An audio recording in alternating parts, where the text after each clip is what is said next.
7મા ધોરણમાં કંઈક સરસ મજાનું અલગ ટ્રાય કર્યું છે, તો મને તો એનો વિડીયો તો ઉતારવો જરૂરી છે જ. છોકરાઓ શું પહેલો પાઠ, બીજો પાઠ, બંને પાઠની સામાન્ય નિયમના આમ તો 2 પાઠ પૂરા થઈ ગયા છે. 2 પાઠની ટેસ્ટ પણ આપી દીધી છોકરાઓએ. પણ ટેસ્ટ આપીએ અને જો એને કંઈક પ્રોત્સાહન રૂપે ના મળે તો થોડુંક અધૂરું લાગે. એટલે મને એમ થયું કે હવે આ વખત કંઈક નવીન કરીએ. તો આ વખતથી એમ શરૂ કર્યું છે આ ગ્રુપનું A, B અને C ગ્રુપ.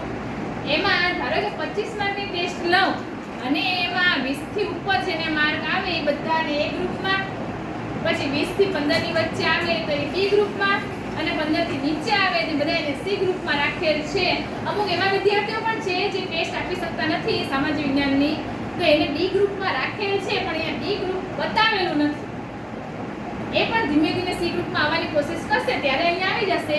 પણ અત્યારે કેમ કે 38 ની સંખ્યા છે, જો આમાં 38 ને સમાવશું તો ક્યાંક આય પડી જશે.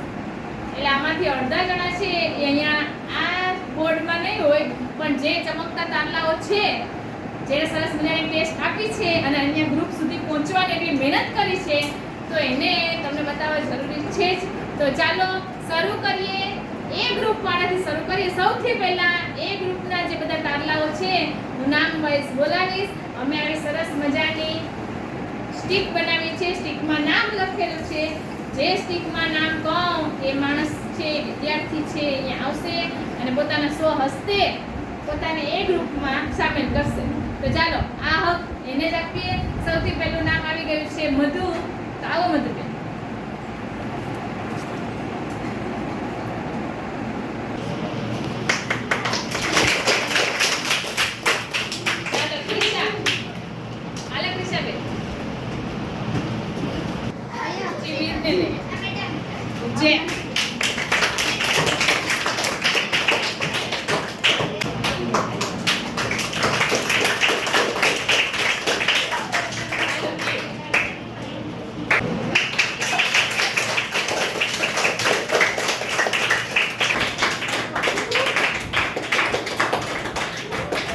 હાલો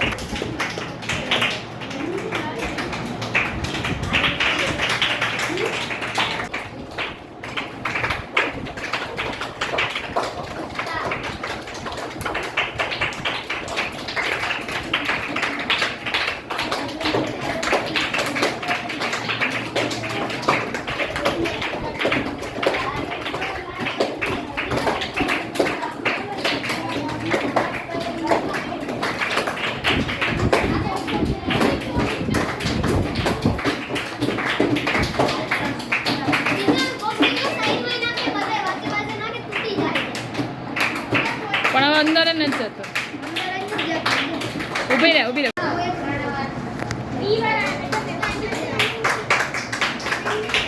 હાલ બી ગ્રુપ વાળા હવે આવશે.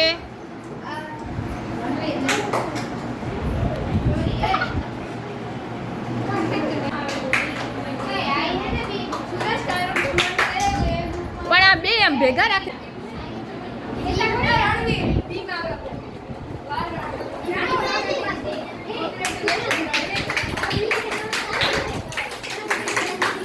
ચાલો હવે સી ગ્રુપ વાળા.